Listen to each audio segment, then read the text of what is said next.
तो student, this is Manish. Welcome to sir classes. Subscribe करें sir classes को, press करें बेल आइकन को ताकि सही समय पर आपको वीडियो मिल सके। आज के वीडियो में मैं बात करूंगा सॉन्ग ऑफ माई सेल्फ का एक्सरसाइज, जिसमें शॉर्ट लॉन्ग आंसर क्वेश्चंस रहेंगे, ग्लॉसरी रहेंगे, कंपोजिशंस रहेंगे और ग्रामर के कुछ टर्म रहेंगे। ये जो आपको बिहार बोर्ड क्लास 12 के लिए 100 मार्क्स की जो इंग्लिश का होता है उसी का ये पार्ट है। तो ये सारे स्ट्रीम वाले के लिए इंपॉर्टेंट वीडियो है। कॉमर्स, आर्ट्स एंड साइंस सारे स्ट्रीम वाले के लिए इंपॉर्टेंट वीडियो है। तो आप इस चैनल के साथ बने रहो और चैनल को अगर सब्सक्राइब नहीं किया तो सब्सक्राइब कर दें, ठीक है। और अपने दोस्तों के साथ में काफी ज्यादा मात्रा में शेयर करें। तो बिना डिले करके वीडियो को स्टार्ट करते हैं। स्टूडेंट, आज की इस वीडियो में मैं बात करने जा रहा हूँ सॉन्ग ऑफ माई सेल्फ का जो एक्सरसाइज, ठीक है। इसमें ऑब्जेक्टिव, लॉन्ग और शॉर्ट आंसर क्वेश्चंस रहेगा, कुछ कंपोजिशंस रहेंगे, ग्लोसरी रहेंगे। ये सारे इस वीडियो में डिस्कस करूंगा। इसके पहले मैंने जो वीडियो बना रखा था इसका पार्ट 1 जो song of my self Walt Whitman के द्वारा लिखा गया था, उसमें मैंने बताया था ऑथर के बारे में और समरी बताया था, ठीक है। उसको line by line easy explanation के साथ मैंने आपको वो वीडियो प्रोवाइड की थी। तो अगर किसी भी स्टूडेंट्स ने वो वीडियो नहीं देखा है तो प्लीज मेरे डिस्क्रिप्शन बॉक्स में मैं वो लिंक दे दूंगा, वहां से आप जाके वो वीडियो देख सकते हैं। तो अगर मेरे चैनल को आप लोगों ने सब्सक्राइब नहीं किया है तो please subscribe my channel and share with friends a lots, okay. तो वीडियो को स्टार्ट करते हैं।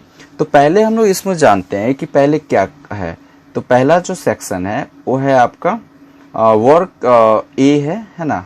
तो work in small group and discuss this questions, okay. यहाँ पर बात कही गई, how will you express your feeling when you feel dilated. तो जब आप खुश रहते हैं तो मतलब आप कैसे एक्सप्रेस करते हैं। तो आई लाफ, हंसते हैं या सिंग गाते हैं, है ना, यही कहा गया। Which type of song do you like to sing, है ना, किस प्रकार के गाना आप गाना चाहेंगे या फिर पसंद करते हैं, इस तरह से। तो I like to sing a song that appeal to my heart, जो दिल को छूने वाला हो, है ना, दिल से गुजरने वाला हो, जो सेटिस्फैक्शन हो, उस टाइप से सॉन्ग को आप गुनगुनाना चाहेंगे, गाना चाहेंगे, चाहे उस टाइप से आपको पसंद है। In what way does our singing reveal our mood, है ना। तो यहाँ पर थ्रू नेचर हो सकता है, does our singing reveal our mood. Next हम बात करते हैं B11। अब यहाँ बात करते हैं फर्स्ट ट्रू फॉल्स है। Read the following sentence, write T for true and F for false statement. तो the poet enjoy himself and sing for the self, या it is true. The speaker is different from others, या it is true, है ना।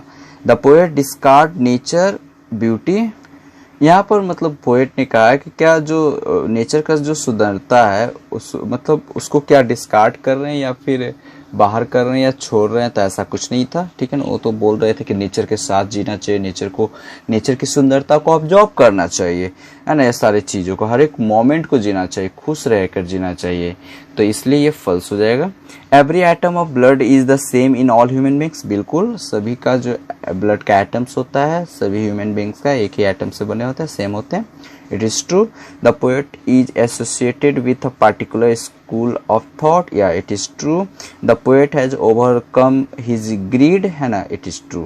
है ना। अब हम बात करते हैं, ग्रीड का मतलब होता है पाने की इच्छा, ललक, है ना, लोभी यहाँ पर नहीं कह सकते। ओवरकम हिज ग्रीड कह रहा है तो यहाँ पर ललक बोल सकते हैं, ठीक है। नेक्स्ट हम B1 to answer the following question briefly देख लेते हैं। ब्रीफली देखते हैं। तो आपको हम बता दें कि ये जो आपका 10+2 का जो बिहार बोर्ड का सिलेबस है ना, ये साइंस, कॉमर्स और आर्ट्स सारे स्ट्रीम वाले के लिए इंपॉर्टेंट है इंग्लिश, ठीक है। 100 मार्क्स की पूछी जाती है एग्जाम में। तो आप इस वीडियो को देखो, चाहे वो साइंस स्ट्रीम से हो, कॉमर्स से हो या फिर आर्ट्स वाले हो, सारे स्ट्रीम वाले के लिए इंपॉर्टेंट वीडियो है, ठीक है। तो नेक्स्ट फर्स्ट क्वेश्चन इसका देखते हैं कि who is the speaker in this poem. तो Walt Whitman is the speaker of this poem, है ना। तो पहले आप ट्राई खुद से करना, बनाने के लिए कोशिश करना, उसके बाद फिर मेरे वीडियो को आप वॉच करना और पॉज कर करके आप इसे राइट डाउन कर लेना। हाउ ओल्ड इज ही, है ना। तो वॉल्ट विटमैन कितने साल के थे। तो 37 ईयर्स ओल्ड जब ये पोएम लिख रहे थे ना, song of my self, okay. तो अब आगे देखते हैं कि why does the speaker use you twice. तो पोएट ने यानी स्पीकर ने यू को 2 बार क्यों यूज किया है। तो देखते थे, speaker use you twice a press to press on a similarity of blood in all human beings. Okay, ये सारी चीज़ों के लिए। Next question, what is meant of nature without check with original energy, है ना। What is the meant of nature without check with original, the harbour and hazard. Okay, ऐसे harbour का मतलब होता है बंदरगाह, लेकिन यहाँ पर आपको मन में रखने का सेंस है। हैजर्ड का मतलब होता है danger. Are meant by nature without check with original energy. What is the theme of the poem, it's a very important कि इसकी थीम क्या था। The theme of this poem reflection of individualistic thought. Okay, इसमें individualistics का मतलब होता है sorry, व्यक्तिगत थॉट से, यानी कहने का मतलब ये हुआ कि ऐसे भी वॉल्ट व्हिटमैन को कहा जाता, पीपल्स पोएट कहा जाता था, तो इसीलिए कहा गया कि इसमें जो रिफ्लेक्शन शो किया गया है, यानी कॉमन आदमी के थॉट को, उसकी मतलब व्यक्तिगत जो थॉट होती है, it gives the message to oneness of human beings. Okay, यहाँ पर वननेस की सेंस जो आई है ना, कि आपका ये एकता का सेंस में ह्यूमन बींग्स है ना, मैसेज ये पहचाना कि हमें मिलजुल के रहना चाहिए, हमें खुश रहना चाहिए, हमें नेचर के साथ में रहना चाहिए, जो हर एक मोमेंट को जीना चाहिए। तो ये मतलब एक कह रहे हैं कि हमें मिट्टी से जुड़ा रहना चाहिए, हमें मतलब प्रकृति को बर्बाद नहीं करनी है। सारी चीजें पॉइंट यहाँ पर थीम में मतलब पोएम में कहा गया था। ठीक है, नेक्स्ट क्वेश्चन नंबर 6 को देख लेते हैं कि 6 में कह रहा है कि how does the speaker establish a relationship between me and you. Okay, तो मी और यू में स्पीकर ने कैसा रिलेशनशिप शो करने की कोशिश किया।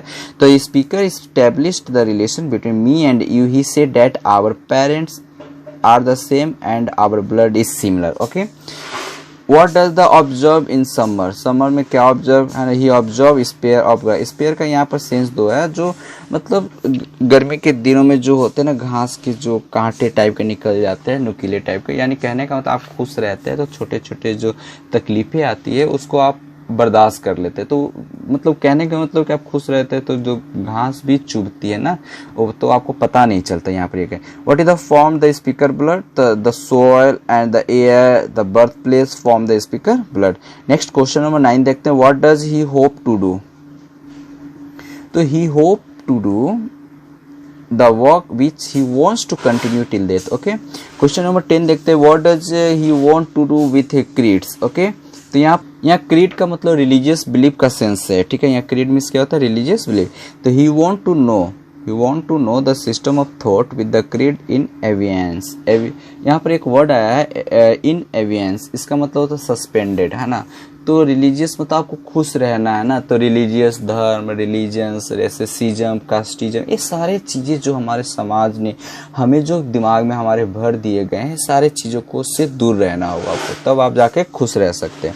नेक्स्ट क्वेश्चन 11 नंबर देखते हैं कि what does he want to speak about.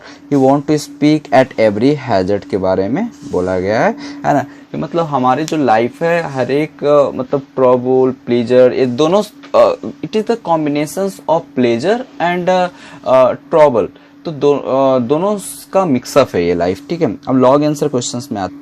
तो लॉन्ग आंसर क्वेश्चंस का फर्स्ट क्वेश्चन है give a summary of the poem. तो मैंने समरी अपने फर्स्ट वीडियो में बता रखा है, आप उसको जाके वहां से आप दे सकते हैं। नेक्स्ट क्वेश्चन नंबर 2 कि what similarity does the poet draw between two human beings, है ना। The poet Walt Whitman tells something about the similarity between two human being, है ना। दो ह्यूमन बीइंग्स की क्या सिमिलैरिटी बताने के लिए बोल रहे हैं, व्हिटमैन ने क्या कहा है।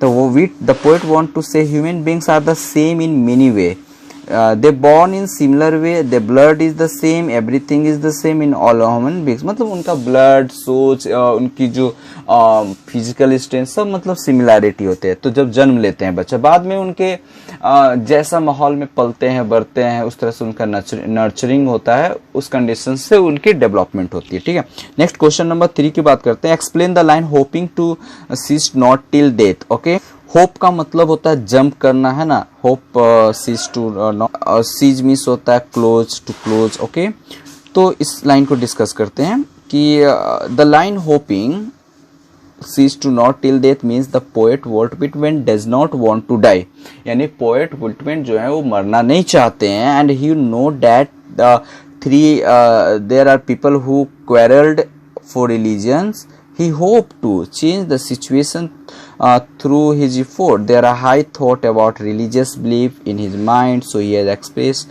such view at the line, hoping the sea is not ill. कहने का मतलब जिस प्रकार से हमें रिलीजियस बिलीव यानी जो धर्म के प्रति जो हमें ये भर दिया गया है कि हम एक जब जन्म लेते हैं तो सब लोग एक ही जात के लोग हैं, लेकिन यहाँ वो बोल दिया जाता है वो हिंदू है, वो मुस्लिम है, सिख है, ईसाई है, और हम लोग को मतलब एक दूसरे से हम लोग को घृणा होने लगती है ना, नफरत होने लगती है, सब रिलीजियस बिलीफ की वजह से या फिर और भी रेसिज्म कास्टिज्म की वजह से। तो ये सारे चीजें से हम लोग खुश नहीं रह सकते, पोएट का ऐसा मानना है ना। Next question number 4, comment on the subjectivism personal feelings in the poem. इसमें बताया गया है कि the next comment the poem the 4 number के डिस्कस करें। The poem song of my self is compose by the poet Whitman and he tell about himself in the poem he never think anything wrong about religious belief and system of thought. He became very sad when he see every being quarreling with another human being only for religion, but there are nothing to quarrel these things. He feels like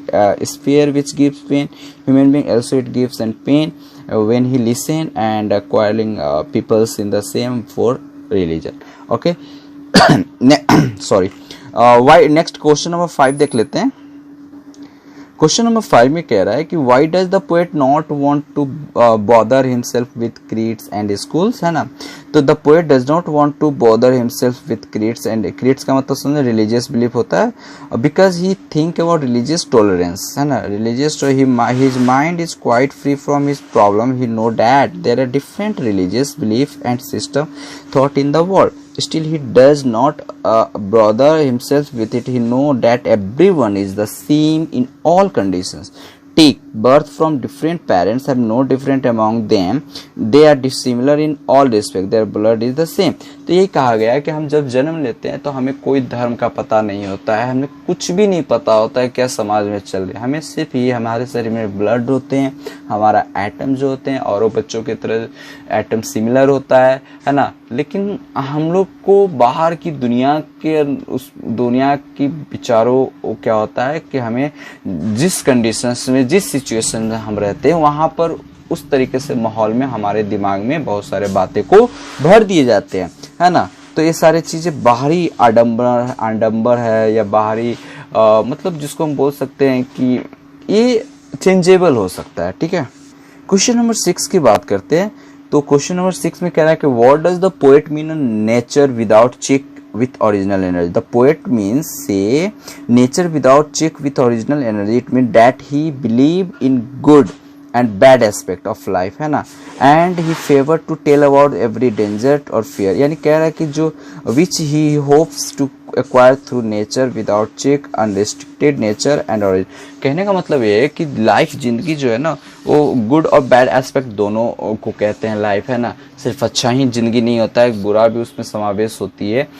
तो हम उनके सामने हमेशा खड़े रहेंगे जो मतलब जो हमेशा साथ देते हैं, सत्य को साथ देते हैं, सत्य के साथ चलते हैं, मतलब कह सकते हैं अच्छे के साथ चलते हैं, और जो बुराइयां हैं उनको सुधारने की कोशिश करेंगे। तो यही कहा गया कि हम हमेशा सामने खड़ा, अगर किन्हीं को मान अच्छे लोगों को अगर प्रताड़ित किया जाए तो उनके साथ हम खड़ा रहेंगे, उन्हें प्रताड़ित होने से बचाएंगे, ठीक है। अब यहाँ कॉम्पोजिशन है आपका, right a short essay about 150 में ये लिखना है, ठीक है। आपको ये मेरा आप अपना भी थॉट लिख सकते हैं, है ना। ये मैंने आपको ये मतलब बता दिया है, ठीक है। तो religion does not teach Hatter, यानी रिलीजियस मतलब जो होता है रिलीजन होता है ये आपको कहता है कि ये आपको कह सकते हैं कि ये मतलब नफरत करना नहीं सिखाता है ना। लेकिन हम लोग क्या करते हैं कि रिलीजियस सबको भाईचारा, मतलब कोई भी धर्म हो, हिंदू हो, मुस्लिम हो, इस्लाम हो, सिख हो, ईसाई हो, कोई भी धर्म नफरत करना, हेट करना नहीं सिखाता है ना। इसी पर ये हम लोग को एक पैसेज लिखना है 150 वर्ड्स में, तो देख लेते हैं, इसको रीड करते हैं। तो when we born we do not belong to any religions, है ना। हम लोग जब हम लोग जन्म लेते हैं तो हम बिलोंग नो एनी रिलीजन, है ना। But immediately after birth particular religion recognise him, फिर हमें धीरे धीरे जन्म के बाद से हमें रिलीजन रिकॉग्नाइज, मतलब हम लोग धर्म से पहचाने जाते हैं, हिंदू है, मुस्लिम है, सिख है, ईसाई है। It is a matter to relief and faith of people belong to different religion, है ना। A person tend to love respect his religions, फिर धीरे धीरे अपने धर्म के प्रति वो आस्था जगने लगता है, रिस्पेक्ट करने लगता है। ही बिकेम वेरी पोसेसिव, है ना, वो बहुत पोसेसिव हो जाता है अबाउट हिज अपने रिलीजन के प्रति। He if people belonging to other religion try to hurt his sentiment by talking ill of a religion and try to damage to bring destruction, the person gets shattered। Okay, यहाँ पर एक shattered एक word आया है। यहाँ पर shattered का मतलब होता है आपका डिस्ट्रॉय करना, ठीक है। तो आगे हम देखते हैं कि he ready to fight gets shattered, he is ready to fight for his religion। फिर वो क्या, मतलब ये धर्म जिसके प्रति आपको आस्था जागा, आपने किसी चीज़ों को जाना नहीं, देखा नहीं, उसके प्रति फिर आपको क्या होने लगता है, आप अपने धर्म के लिए दूसरे धर्म के प्रति आपको हीन भावना आ जाती है, उससे झगड़ा तक करने के लिए, fight to for his religion, अपने धर्म के लिए झगड़ा भी करने लगते हैं। As feel that existence is in danger, he try to protect the religion from his enemy. हमें लगता है कि हमें अपने धर्म को बचाना चाहिए दुश्मनों से, हमारे धर्म को खतरा, ऐसा फील करने लगता है। But the something which should be avoided, है ना। अब हम बात करते हैं, as every individual is born with religion one should try to have respect for other religions, है ना। हम जो भी रिलीजन में जन्म लेते हैं, जैसे भी हैं, है ना, लेकिन दूसरे धर्म को नफरत ना करके हमें उन्हें से रिस्पेक्ट करना चाहिए। आप कुछ भी हम कुछ भी माने, उससे कोई फर्क नहीं पड़ता है, आप दूसरे धर्मों को रिस्पेक्ट करो। All religions must be respected equally. It should be respected by all. All religion teach us you to love your family। और ऐसे भी कहा जाता है कि हमारा इंडिया जो है सेकुलर कंट्री, इंडिया का कोई अपना धर्म नहीं है, इसलिए यहाँ पर सभी धर्मों को लोग रहते हैं और बहुत ही अच्छे से रहते हैं और एक दूसरे को सपोर्ट भी करते हैं। Country and the people, religions will never teach you will kill people. Religion कभी नहीं बोलता है कि आप किसी को मारो, किसी को कत्ल करो, है ना, तो ये कभी नहीं कहता। Different we should regard every human being as our one brother. Religion कहता है, मतलब वी शुड रिगार्ड, हमें अपने सभी को भाई मानना चाहिए, ब्रदर हैं। People who fight with others in the name of his religion, धर्म के नाम पर जो लड़ते हैं, धर्म का जो ठेका चलाते हैं, वो गलत करते हैं। Are not follower of the religion. He try to misinterpret का मतलब गेट रॉन्ग आइडिया अबाउट, है ना, जो मतलब टीचिंग करते हैं रिलीजन के प्रति, आडम्बना फैलाते हैं, वो मतलब रॉन्ग आइडिया प्रोवाइड करते हैं, मिसगाइड करते हैं बच्चों को, है ना। ऐसी चीजें नहीं होनी चाहिए। इफ यू वांट, यानी रिलीजन के प्रति जो धर्म शास्त्र में जो सच्चाई लिखा गया है, वो जो धर्म के ठेकेदार होते हैं ना, वो उस सभी को मॉडिफाई करके, चेंज करके गलत बताते हैं। तो ये सारी चीजें नहीं होनी चाहिए। And other religions, life is grand battles. Next जो कंपोजिशंस है आपका, वो लाइफ इज ग्रैंड बैटल, यानी जिंदगी एक क्या है, एक संघर्ष है, जिंदगी एक ग्रैंड बैटल से कैसे देख लेते हैं। तो life is a great challenge, a person with a bold mind and strong body. एक आदमी, हम लोग के पास एक बोल्ड माइंड होता है, strong body, is ready to accept everything, है ना। सभी चीज को एक्सेप्ट करने के लिए हमारे पास अच्छा दिमाग, यानी सभी क्रिएचर्स में जो हम लोग एक ऐसा यूनिक क्रिएचर्स है जिनके पास वो माइंड है जो सभी सारे माइंड से बेटर है। We can say that he is not a being fearful, है ना। Life is made up different problem. Life जो है ना, it is not only for solution, it is the made of different problems। it is always and right said that life is not bed of rose। तो जिंदगी कभी भी गुलाब का मतलब बिस्तर नहीं हो सकता है, गुलाब का चादर नहीं हो सकता है, इसमें कांटे भी रहेंगे। This is very much true, ये सच्चाई है। Human beings are all the time putting a great strain to over this problem. Right मतलब अधिकार, from the time we are born we are struggling. एक वर्ड है स्नगलिंग का मतलब कैरी करना या फिर बोरो करना, है ना। Struggling for survival, life is grand battle, this does not mean that the universe is battle field and we are the soldiers, है ना। लाइफ एक बैटल है, बैटल फील्ड है और हम उस बैटल फील्ड का सोल्जर्स है और हमें एक अच्छे मुकाम पर पहुंचनी है। बैटल फील्ड, है ना, means it is made up difficult situation which need to be handled carefully. आज उस बैटल फील्ड में जो सिचुएशन क्रिएट होती है, जो सिचुएशन बनती है, वो काफी कॉम्प्लिकेटेड और कह सकते हैं काफी डेंजरस होती है। तो हमें अपने इसको जो मतलब डिफिकल्ट सिचुएशन को हैंडल करना है carefully. We should be life soldier who are ready to act for any adverse situation. And adverse का मतलब होता है डिफिकल्ट, आपका एडवर्स मीन्स क्या होता है, difficult situation, and save our self. We should not be scared of facing the challenge. A person who faces the challenge with the strong will is never shattered. So I had already told you, shattered means destroy, shattered out, always move ahead in life.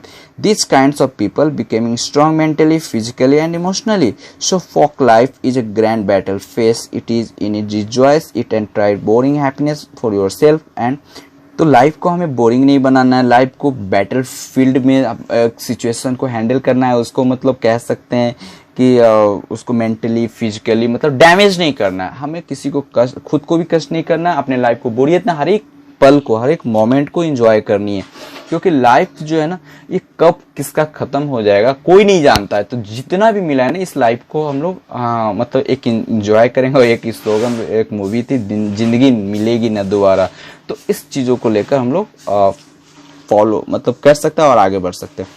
Next अब बात करते हैं word formation की। तो read the following lines carefully. और एक यहाँ पर वर्ड आया कि hoping to cease not till death, एक जो मतलब स्टेंजा है, लाइन है, उस लाइन में से and time back a while, इसका मतलब आगे का जो फॉर्म करना है देख लेते। इन ये जो लाइन में कहा गया था पिछले वाले में कि होपिंग और जो होपिंग और रिटायर, ये वर्ब का फोर्थ फॉर्म है ना, तो इस कंडीशंस में हम कह सकते हैं कि जो इसका रूट वर्ड है आपका होप हो गया और रिटायर हो गया, इससे ही होपिंग और रिटायरिंग वर्ड आया है।